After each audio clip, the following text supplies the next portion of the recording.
हम क्रिकेट पे बात कर रहे हैं।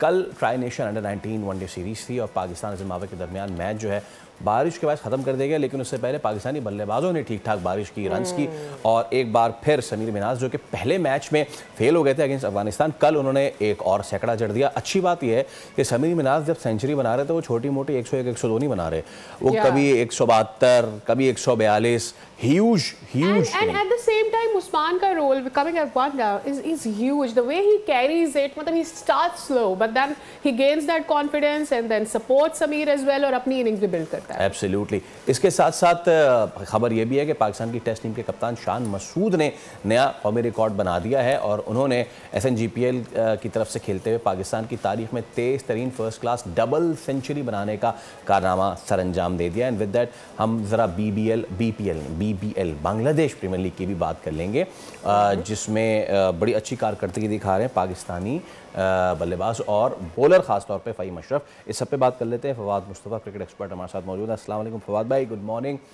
तो स्टार्टिंग विद अंडर 19 सर, क्या ज़बरदस्त और शानदार कारकर्दगी है, लेकिन मैं इसको अगर जोड़ दूं अपने क्रिकेट स्क्वाड से तो ये बच्चे क्यों खेल रहे हैं फवाद भाई? ये बस अंडर 19 में आएंगे, खेलेंगे और उसके बाद चले जाएंगे। मां सदाकत क्यों खेल रहा था, या फॉर दैट सेक सुफियान मुकीम क्यों खेल रहा था? जब आना ही शादाब ने है तो फिर बस ठीक है।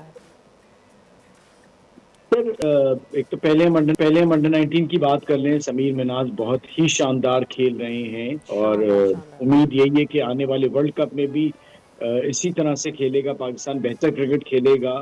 आपने 2-3 चीजें कर दी, शान मसूद का भी कह दिया और उसके बाद देखिए असल में एक प्रोसेस होता है हमारा। हम जल्दी में हमने बहुत सारे खिलाड़ी जाया किए, बट हाँ, जहाँ तक सुफियान मुकीम की बात करेंगे आप, उसका मुझे अफसोस है कि सुफियान मुकीम को जिस तरह की वो परफॉर्मेंस देते आ रहे हैं उस तरह कंसिस्टेंटली चांस नहीं दिया जा रहा। ये हमने अबरार के केस में भी देखा, उनके साथ भी ये रवैया रहा और कुछ इवेंट्स पे अगर वो शायद खेलते तो पाकिस्तान की जहां उन्हें बिठाया गया बेहतर परफॉर्मेंस रहती।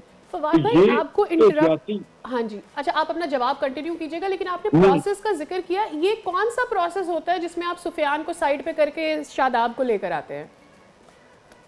देखिए, मेरा सवाल यही है कि हम फॉरेन लीग्स में परफॉर्म करने पर उन लड़कों को बाहर बिठा देते हैं कि जो ऑलरेडी रेगुलरली खेल रहे हैं और करते चले आ रहे हैं। अब आप यही कहेंगे कि जी हमें एक बैटिंग ऑलराउंडर चाहिए, तो वो एक अलग बात है। बट सुफियान मुकीम एक ऐसे बॉलर हैं कि जिनकी हर हाल में श्रीलंका में आपको जरूरत पड़ेगी और जिस तरीके से अभी हमने इमर्जिंग कप देखा है उन्होंने गेंदें की और जिस फॉर्म में वो मौजूद है, फिर हमने वनडे टूर्नामेंट पाकिस्तान में हुआ उसमें वो टॉप परफॉर्मर रहे, तो वो अच्छी फॉर्म में है। अगर हम उसका फायदा नहीं उठाएंगे, हमने देखा इंडिया में कुलदीप यादव में, तो इसी तरह से हम ये करते, एक एक गलती होती है तो उसका बहुत बड़ा नुकसान होता है। फिर आप इवेंट में जब आप एक जगह पे खड़े होते हैं और आगे नहीं बढ़ पा रहे होते तो फिर वो आप उन चीजों को मिस करते हैं कि यार एक इतना अच्छा बॉलर हमें मिल गया। तो एक वो जिस तरह से भी आपने अगर आप BBL की बात करेंगे तो PPL में भी सुफियान ने बड़ी अच्छी गेंदें की। मुझे लगता है सुफियान को आपकी T20 फॉर्मेट का तो हिस्सा होना ही चाहिए। हमारा गम तो फवाद भाई ये भी है ना कि ये जो वर्ल्ड कप से करीब करीब जितनी भी सीरीज हो रही होती हैं उसमें जैसे जैसे करीब तरीन कोई भी सीरीज के प्लेयर्स डिसाइड होते हैं वो वर्ल्ड कप में भी चले जाते हैं। So I fear if they gonna take Shadab. जी, मुझे यही लग रहा है, बिल्कुल सही बात की आपने कि उनका कमबैक हो रहा है और वो खेलने जा रहे हैं, मोस्ट प्रोबब्ली वर्ल्ड कप भी खेलेंगे। देखिए, हम इसके थोड़ा सा बैकग्राउंड में जाएं कि यहाँ पर एक पसंद नापसंद वाली भी एक बात, मतलब एक ऐसा वो होता है कि देखिए इस्लामाबाद यूनाइटेड है, उनके कोच हैं, वो उसके साथ बहुत ज्यादा उन्होंने काम किया है माइक हेसन ने। तो माइक हेसन जो है वो हो सकता है कि चाह रहे हो कि मैं शादाब के साथ जाऊं, तो उस पर अब आप कुछ भी नहीं कर सकते।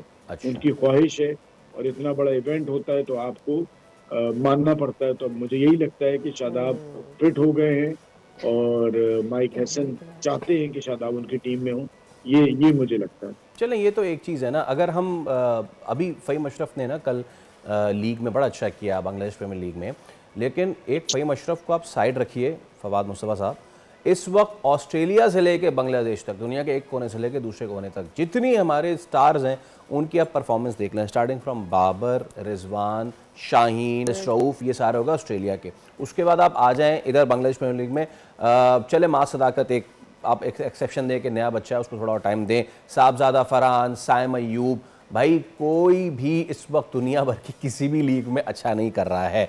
जब नहीं कर रहा है तो हम इनको लेवरेज ऑब्वियसली देंगे, आगे बताएंगे इनको। ऐसे कौन से प्लेयर्स हैं जो करंट स्क्वाड आया है इस वक्त श्रीलंका के टूर के लिए, अकॉर्डिंग टू यू फवाद भाई, दीगर प्लेयर्स को इसमें शामिल होना चाहिए था और इनको नहीं होना चाहिए था? अच्छा देखें, मेरा आपने अभी जो इसकी परफॉर्मेंस ना करने की बात की ना, मुझे कहीं ना कहीं एक चीज लग रही है फैसल कि फिटनेस जो है ना उसको बड़ा सेकेंडरी रखा जा रहा है ना, बहुत इंपॉर्टेंट रोल हो गया है। पूरा सीजन, पूरा साल आप खेल रहे हैं। अब आप ये देखें, आपने देखा होगा फॉरेन क्रिकेटर जो हैं वो अपना एक छुट्टियों का टाइम निकालते हैं, दुनिया भर में घूमते फिरते हैं, तो अपने आप को रिलैक्स कर रहे होते हैं। और साथ साथ जो उनके जिम में जो काम है या मैदान में रनिंग करना, बाकी सारी फिटनेस के हवाले से जो चीजें काम करना, वो बड़ा प्लान्ड करते हैं। और जो लोग ये नहीं करेंगे ना फैसल, तो मुश्किल से 3, 4, 5 साल सरवाइव करेंगे और फिर नीचे जाना शुरू हो जाएंगे। आपने कितने केसेस ये देखे, किस तरह की नसीम की शुरुआत थी, किस तरह की शाहीन की शुरुआत थी, और इतनी क्रिकेट नहीं खेली। वसीम, वकार 20-20 साल निकाल गए हैं, इसी तरह से और पुराने प्लेयर भी। तो ये एक बहुत बड़ा इशू मुझे नजर आ रहा है कि जो अगर नहीं काम किया तो ये क्रिकेटर ज्यादा अरसे नहीं चल पाएंगे। और फिर आखिर में वो वाली बात आप अपने पूल को इस्तेमाल, जो फैसल का पहला सवाल था कि भाई ये जो अंडर 19 के हमारे बच्चे हैं इनको आगे जाकर हमने क्यों, कहाँ हमने उनको देखना है। कहने का मकसद ये कि जो आपकी छोटी सीरीज हैं, आप इन बच्चों को नहीं, but there other players who are above under 19 rising stars वाले, हम उनको भी कहीं नहीं देख रहे। उस पूल को आप इस्तेमाल ही नहीं कर रहे। आप हर सीरीज में अपने इसी बंच ऑफ सीनियर प्लेयर को ले जाते हैं, तो रेस्ट कैसे मिलेगा? आपने जो बात की थी किनको देखना चाहते हैं, मैं माँ सदाकत को इसकी टीम में देखना चाहता था, मैं साद बेग को देखना चाहता था। साद बेग ने 1000 से ऊपर रन किए हैं और रेड बॉल की क्रिकेट को इज्जत दी है। हम रेड बॉल की क्रिकेट के बेसिस पे व्हाइट बॉल की क्रिकेट पे रेड बॉल पे तो खिला देते हैं, रेड बॉल पे व्हाइट बॉल पे नहीं खिलाते। और ऐसे हम बात करते हैं कि जिनको खिला रहे होते हैं उनके कौन से स्ट्राइक रेट को 150, 160 के होते हैं। मसला यही है हमारे यहाँ कि हम वाइट बॉल चाहते हैं, हर बंदा रेड बॉल खेले, लेकिन उसकी परफॉर्मेंस के बावजूद भी उसको वो इम्पोर्टेंस नहीं मिलती जो मिलनी चाहिए, क्योंकि मुश्किल क्रिकेट रेड बॉल है। अब 7 बेग 1000 रन तो एक ही ट्रॉफी में ही कर गया है ना। आप कब खिलाएंगे उस विकेट कीपर बैटर को? यंग लड़का है, एक 20-21 साल उम्र है, तो अब ये गलतियां तो हैं ना, इसमें तो कोई दो राय नहीं। सही है, बिल्कुल ठीक है। Thank you so much Fawad भाई, बहुत शुक्रिया। देखते हैं कि हमारा ये कोई असर पड़ता है या नहीं, क्योंकि स्क्वाड तो अनाउंस हो गया है, वर्ल्ड कप से पहले स्क्वाड है, और हो सकता है कि ऑस्ट्रेलिया की T20 सीरीज भी हो, लेकिन उसके बारे से भी मुतज़ाद खबरें हैं। वेल लेट्स सी, वो होता ही नहीं होता। अभी हो रहा है कि हम आपसे लेंगे इजाजत। सब्सक्राइब करें और बेल दबाएं ताकि कोई खबर रह न जाए।